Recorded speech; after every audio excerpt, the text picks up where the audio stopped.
The Human Cycle by Sri Aurobindo. Chapter 2. The Age of Individualism and Reason. An individualistic age of human society comes as a result of the corruption and failure of the conventional, as a revolt against the reign of the petrified typal figure. Before it can be born, it is necessary that the old truths shall have been lost in the soul and practice of the race, and that even the conventions which ape and replace them shall have become devoid of real sense and intelligence. Stripped of all practical justification, they exist only mechanically, by a fixed idea, by the force of custom, by attachment to the form. It is then that men, in spite of the natural conservatism of the social mind, are compelled at last to perceive that the truth is dead in them, and that they are living by a lie. The individualism of the New Age is an attempt to get back from conventionalism of belief and practice to some solid bedrock, no matter what, of real and tangible truth. And it is necessarily individualistic, because all the old general standards have become bankrupt and can no longer give any inner help. It is therefore the individual who has to become a discoverer, a pioneer, and to search out by his individual reason, intuition, idealism, desire, claim upon life, or whatever other light he finds in himself, the true law of the world and of his own being. By that, when he has found, or thinks he has found it, he will strive to rebase on a firm foundation and remold in a more vital, even if a poorer form, religion, society, ethics, political institutions, his relations with his fellows, his strivings for his own perfection, and his labor for mankind. It is in Europe that the age of individualism has taken birth and exercised its full sway. The East has entered into it only by contact and influence, not from an original impulse, and it is to its passion for the discovery of the actual truth of things, and for the governing of human life by whatever law of the truth it has found, that the West owes its centuries of strength, vigor, light, progress, irresistible expansion.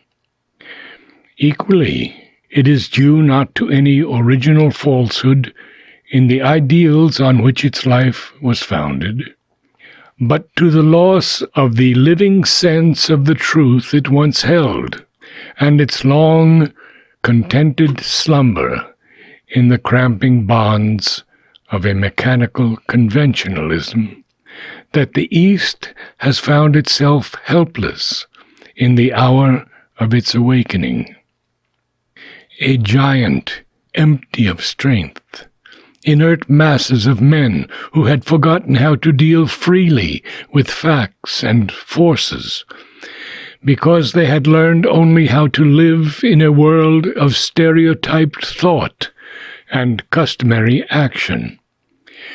Yet the truths which Europe has found by its individualistic age, covered only the first, more obvious, physical and outward facts of life, and only such of their more hidden realities and powers as the habit of analytical reason and the pursuit of practical utility can give to man. If its rationalistic civilization has swept so triumphantly over the world, it is because it found no deeper and more powerful truth to confront it. For all the rest of mankind was still in the inactivity of the last dark hours of the conventional age. The individualistic age of Europe was in its beginning a revolt of reason, in its culmination a triumphal progress of physical science. Such an evolution was historically inevitable. The dawn of individualism is always a questioning, a denial. The individual finds a religion imposed upon him which does not base its dogma and practice upon a living sense of ever verifiable spiritual truth, but on the letter of an ancient book, the infallible dictum of a pope, the tradition of a church, the learned casuistry of schoolmen and pundits, conclaves of ecclesiastics, heads of monastic orders, doctors of all sorts, all of them unquestionable tribunals whose sole function is to judge and pronounce, but none of whom seems to think it necessary or even allowable to search,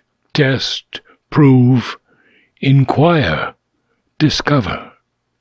He finds that, as is inevitable under such a regime, true science and knowledge are either banned, punished, and persecuted, or else rendered obsolete by the habit of blind reliance on fixed authorities. Even what is true in old authorities is no longer of any value, because its words are learnedly or ignorantly repeated, but its real sense is no longer lived, except at most by a few. In politics, he finds everywhere divine rights, established privileges, sanctified tyrannies, which are evidently armed with an oppressive power and justify themselves by long prescription, but seem to have no real claim or title to exist.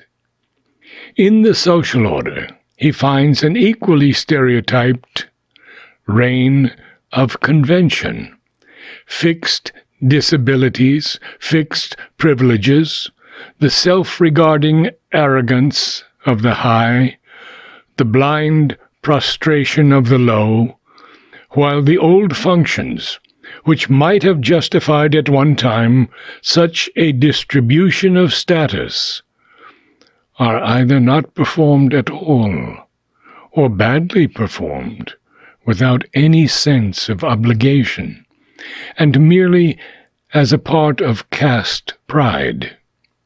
He has to rise in revolt. On every claim of authority he has to turn the eye of a resolute inquisition. When he is told that this is the sacred truth of things, or the command of God, or the immemorial order of human life, he has to reply, "But is it really so? How shall I know that this is the truth of things, and not superstition and falsehood? When did God command it? Or how do I know that this was the sense of his command, and not your error or invention, or that the book on which you found yourself is his word at all, or that he has ever spoken his will to mankind? This immemorial order of which you speak, is it really immemorial, really a law of nature, or an imperfect result of time, and at present a most false convention? And of all you say, still I must ask, does it agree with the facts of the world, with my sense of right, and with my judgment of truth, with my experience of reality? And if it does not, the revolting individual flings off the yoke, declares the truth as he sees it, and in doing so strikes inevitably at the root of the religious, the social, the political, momentarily perhaps even the moral order of the community as it stands, because it stands upon the authority he discredits and the convention he destroys, and not upon a living truth which can be successfully opposed to his own. The champions of the old order may be right when they seek to suppress him as a destructive agency, perilous to social security, political order, or religious tradition. But he stands there, and can no other, because to destroy is his mission, to destroy falsehood, and lay bare a new foundation of truth. But by what individual faculty or standard shall the innovator find out his new foundation, or establish his new measures? Evidently, it will depend upon the available enlightenment of the time, and the possible forms of knowledge to which he has access.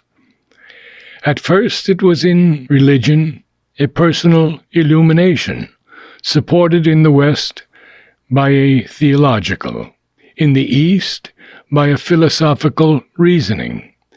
In society and politics, it started with a crude, primitive perception of natural right and justice, which took its origin from the exasperation of suffering or from an awakened sense of general oppression, wrong, injustice, and the indefensibility of the existing order when brought to any other test than that of privilege and established convention.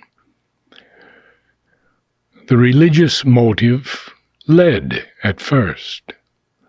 The social and political, moderating itself after the swift suppression of its first crude and vehement movements, took advantage of the upheaval of religious reformation, followed behind it as a useful ally, and waited its time to assume the lead when the spiritual momentum had been spent, and, perhaps by the very force of the secular influences it called to its aid, had missed its way.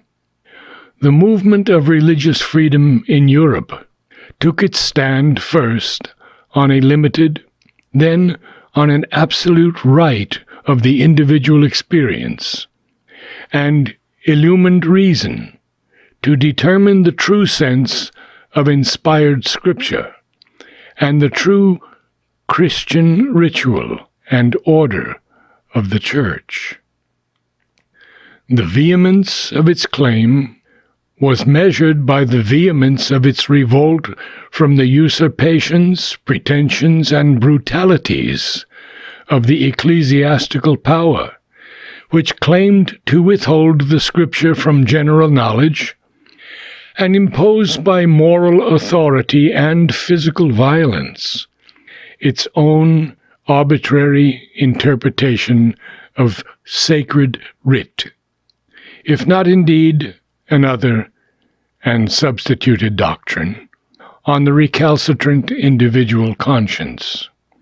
In its more tepid and moderate forms, the revolt engendered such compromises as the Episcopalian churches. At a higher degree of fervor, Calvinistic Puritanism. At white heat, a riot of individual religious judgment and imagination in such sects as the Anabaptist, Independent, Socinian, and countless others.